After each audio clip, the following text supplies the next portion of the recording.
একসময় ঢাকার মতিঝিলে ২৪ তলা উচ্চতার এই ভবনটিকে দেখলে মনে হতো আকাশ ফুঁড়ে বুঝি সেটি উঠে যেতে চাইছে। তখনও ইন্টারনেটের যুগ আসেনি, ডিশ অ্যান্টেনাও জনপ্রিয় হয়নি, পত্রপত্রিকাতেও বিদেশি সংবাদ আসত কম। ফলে বিশ্ব কোথায় এগিয়ে গেছে তা জানার সুযোগ ছিল কম। ধীরে ধীরে ইন্টারনেট, বেসরকারি স্যাটেলাইট টেলিভিশন, সংবাদ মাধ্যমে আর সামাজিক মাধ্যমের বিকাশে বিশ্বের চোখ ধাঁধানো শহরগুলোর কথা জানতে পারে বাংলাদেশের মানুষ। বুঝতে পারে বিশ্বের সুউচ্চ সব আকাশচুম্বী ভবনের তুলনায় বাংলাদেশের বহুতল ভবনগুলো নিতান্তই শিশু। ঢাকার পূর্বাঞ্চলে ২০১৭ সালে ১৪২ তলার একটি আইকনিক টাওয়ার নির্মাণের কথা বলেছিল সরকার, কিন্তু সেটি হয়নি। তারও ২ বছর আগে বাংলাদেশ বিমানের মতিঝিল বিক্রয় সেন্টারটি ভেঙে ৫০ তলার আইকন ভবন নির্মাণের কথা বলা হয়। সেজন্য পরামর্শক ফার্মও নিয়োগ দেওয়া হয়। এই দুটি ভবনের কাজ না আগানোয় এই মুহূর্তে উচ্চতার দিক দিয়ে সবাইকে ছাড়িয়ে মতিঝিলের সিটি সেন্টার। ভবনটি ৩৭ তলার, মাটি থেকে উচ্চতা ১৭১ মিটার বা ৫৬১ ফুট। ঢাকা সিটি কর্পোরেশনের জমিতে ভবনটি তৈরি করা হয়।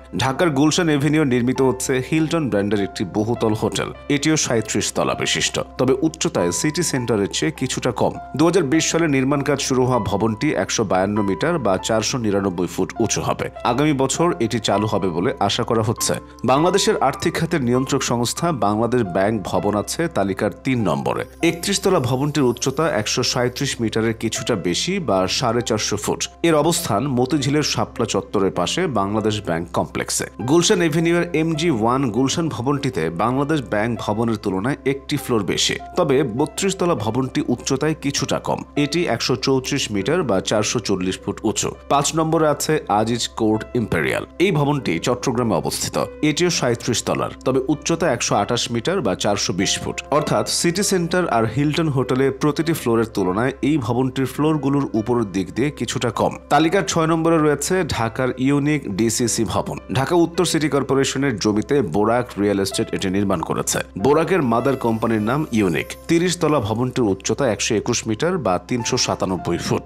৭ নম্বরে থাকা মতিঝিল লাগোয়া দিলকুশা এলাকার সানমুন স্টার টাওয়ার। এটি ১২০ মিটার বা ৩৯৪ ফুট উঁচু। ৩০ তলা উচ্চতার এই ভবনটি নির্মাণে নানা অনিয়মের অভিযোগ আছে। এটিও সরকারি জমিতে বেসরকারি অর্থায়নে নির্মাণ হওয়া একটি ভবন। সমান উচ্চতার আরও দুটি ভবন আছে দেশে। এর একটি ঢাকায়, অপরটি চট্টগ্রামে। ঢাকার ভবনটি হল গুলশান ২-এর ৫ তারকা hotel the West in Dhaka. বন্দর নগরীর আগ্রাবাদের ভবনটির নাম কোর্টইয়ার্ড ম্যারিয়ট। এটিও আবাসিক তারকা হোটেল হিসেবে ব্যবহার হয়। তালিকার ৮ নম্বরে রয়েছে চট্টগ্রামের পাওয়ার ৭১। ২৯ তলা ভবনটির উচ্চতা ১১৬ মিটার বা ৩৮১ ফুট। এটি মুক্তিযোদ্ধা কল্যাণ ট্রাস্টের একটি ভবন। এর আয় ব্যবহার হয় মুক্তিযোদ্ধাদের কল্যাণে। তালিকার ৯-এ অবস্থান করছে একটি বেসরকারি বিশ্ববিদ্যালয়, ব্র্যাক ইউনিভার্সিটি। ২০০১ সালে মহাখালী থেকে গুলশান যাওয়ার পথে ভবনটি নির্মাণ করা হয়। এর উচ্চতা ১১০ মিটার বা ৩৬১ ফুট। ফ্লোর সংখ্যা ২২টি। তালিকার ১০ নম্বরে থাকা ভবনটির নাম আহমেদ টাওয়ার। বনানীর ১৭ নম্বর রোডে ২০১৮ সালের নির্মাণ কাজ শেষ হয় এই ভবনটির। এটি ১০৯ মিটার বা ৩৫৮ ফুট উঁচু। এই ভবনটি নিয়ে আছে বিস্তর অভিযোগ। ১৮ তলার অনুমতি নিয়ে মালিক পক্ষ সেটি ২৮ তলা করে ফেলে। মতিঝিলে সিটি ব্যাংক টাওয়ার এই ভবনটির সমান উচ্চতার। এতে তলা বা ফ্লোরের সংখ্যা অবশ্য বেশি, ৩৪টি। সিটি ব্যাংকের সদর দফতরের এক্সটেনশন হিসেবে ব্যবহৃত হচ্ছে ভবনটি। ১০০ মিটার বা তার চেয়ে বেশি উচ্চতার আরও কিছু ভবন রয়েছে দেশে। এগুলো হলো মতিঝিলের রাজুক এভিনিউয়ে ১০৮ মিটারের BSC টাওয়ার, ১০৪ মিটারের গুলশান ২-এর গুলশান সেন্টার পয়েন্ট, ঢাকার কাকরাইলের ১০১ মিটারের সুপ্রিম কোর্ট আবাসন এবং গুলশানের পাশে বাড্ডার শাহজাদপুরে ঠিক ১০০ মিটারের কনফারেন্স টাওয়ার।